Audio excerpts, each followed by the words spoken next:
மட்டக்களப்பு வாகரை பிரதேச செயலகத்துக்கு முன்பாக இந்த ஆர்ப்பாட்டம் முன்னெடுக்கப்பட்டது.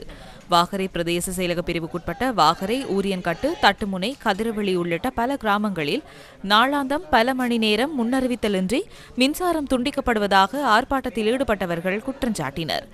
சுமார் ஒரு மணித்தியாலம் ஆர்ப்பாட்டத்தில் ஈடுபட்டதன் பின்னர் வாகரை பிரதேச செயலாளர் அமலினி கார்த்திபனிடம் மக்கள் மகஜரொன்றையும் கையளித்தனர்.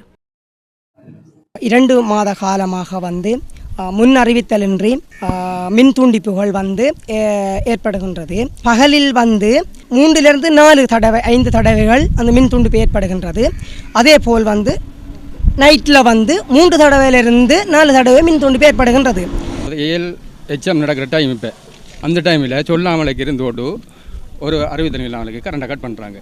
அப்படின்னு செய்யுது. சின்ன கை குழந்தையில வச்சிருக்கிற பேர் அந்த வீட்டில் இருக்கிறவங்க நிறைய கஷ்டப்படுறோம். ஏண்டா ஒரு 12 மணிக்கு பார்த்தீங்கன்னா 12:30 1:30 தான் அந்த கரண்ட் நைட்டில் தாராங்க. தார டைமில் பிள்ளைகள் விடிய முழிச்சு திரிக்கிற நிலைமையில் நாங்கள் இருக்கோம்.